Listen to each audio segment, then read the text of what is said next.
नमस्कार दोस्तों, हमारे YouTube चैनल अनंत कथा में आपका स्वागत है। मैं आज सुनाने जा रही हूँ रविंद्रनाथ टैगोर द्वारा लिखी कहानी समाज का शिकार। यह एक बांग्ला कहानी है जिसको हिंदी में रूपांतरित किया गया है।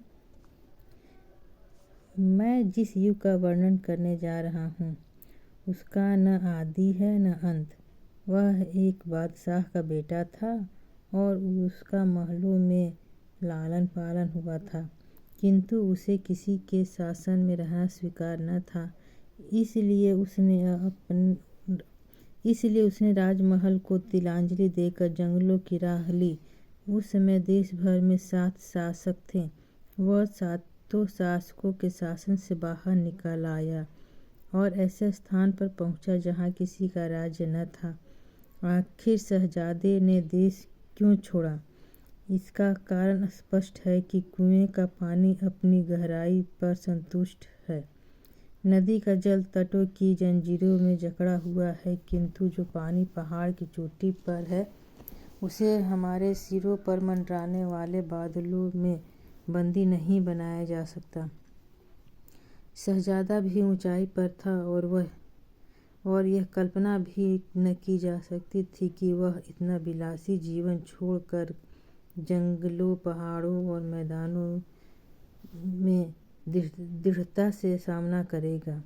इस पर भी बहादुर शहजादा भयावने जंगल को देखकर भयभीत न हुआ।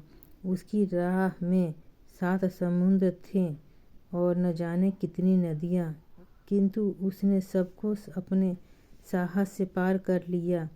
मनुष्य शिशु से युवा होता है और युवा से वृद्ध होकर मर जाता है, फिर शिशु बनकर संसार में आता है। वह इस कहानी को अपने माता पिता से अनेक बार सुनता है कि भयानक समुद्र के किनारे एक किला है, उसमें एक शहजादी बंदी है जिसे मुक्त कराने के लिए एक शहजादा जाता है। कहानी सुनने के पश्चात वह चिंतन की मुद्रा में कपोलों पर हाथ रखकर सोचता है कि कहीं मैं ही तो वह शहजादा नहीं हूँ। जुन्नों के द्वीप की दशा सुनकर उसके हृदय में विचार उत्पन्न हुआ कि मुझे एक दिन शहजादी को बंदीगृह से मुक्ति दिलाने के लिए उस द्वीप को प्रस्थान करना पड़ेगा।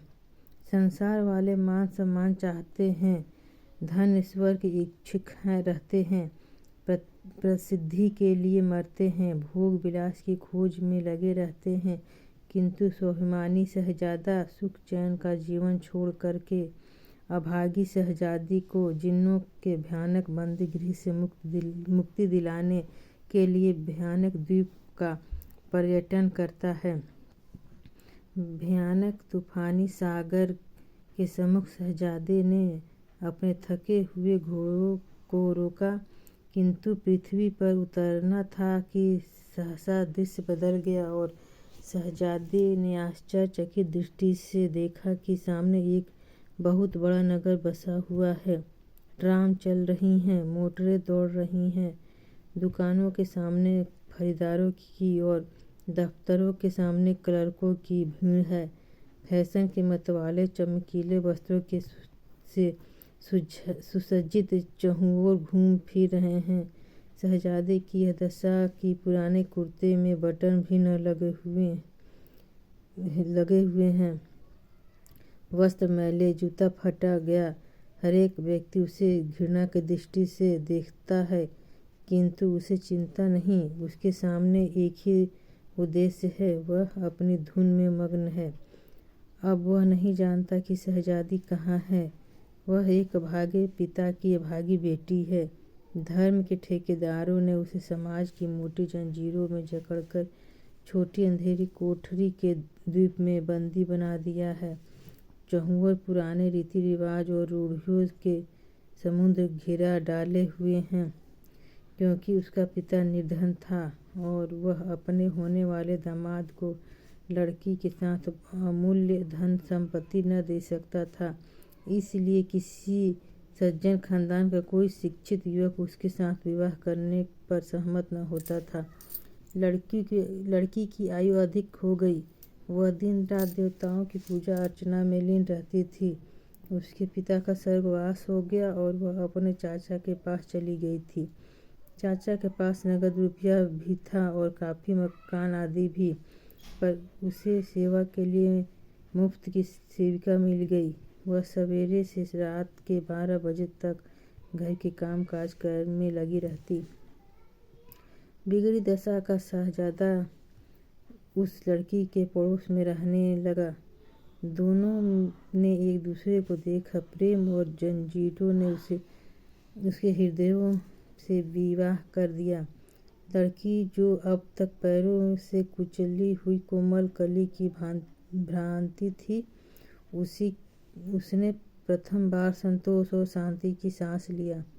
किंतु धर्म के ठेकेदार यह किस प्रकार सहन कर सकते थे कि कोई दुखी स्त्री लोहे की जंजीर से छुटकारा पाकर सुख का जीवन व्यतीत कर सके।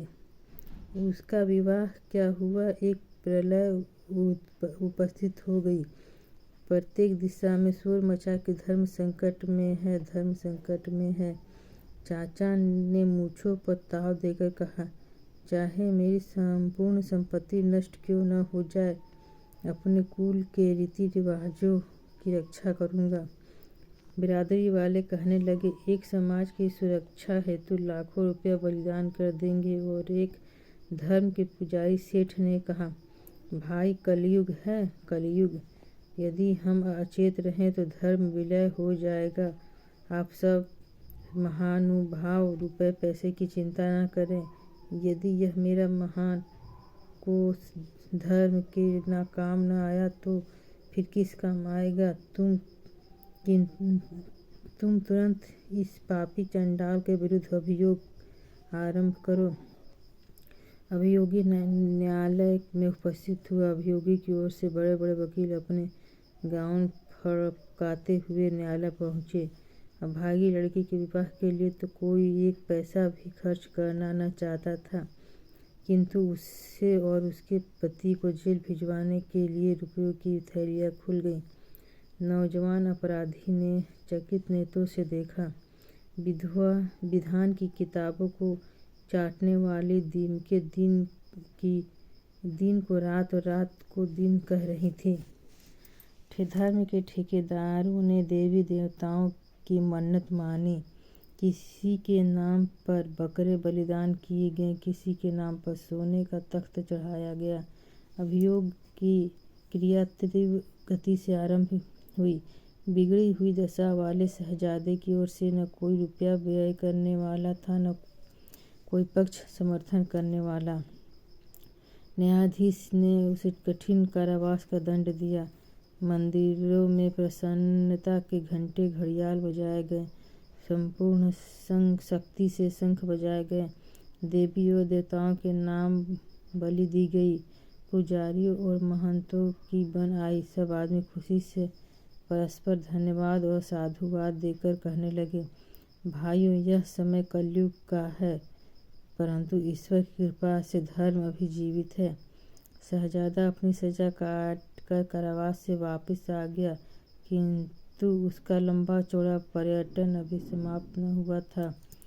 वह संसार में अकेला था, कोई भी उसका संगी साथी नहीं। संसार वाले उसे दंडी सजायकता कहकर उसकी छाया से भी बचते हैं। सत्य है, इस संसार में राज नियम भी ईश्वर है। फिर ईश्वर के अपराधी से सीधे मुंह बात करना किसे सहन हो सकता है। लंबी चौड़ी मुसाफिरी तो उसकी समाप्त न हुई, किंतु उसके चलने का अंत हो गया। उसके जख्मी पाँव को चलने की शक्ति शेष न रही। वह थककर गिर पड़ा। रोगी था, बहुत अधिक रोगी। उस असहाय पथी की सेवा शुश्रूषा कौन करता, किंतु उसकी अवस्था पर एक सुहृदय देवता का हृदय दुखा।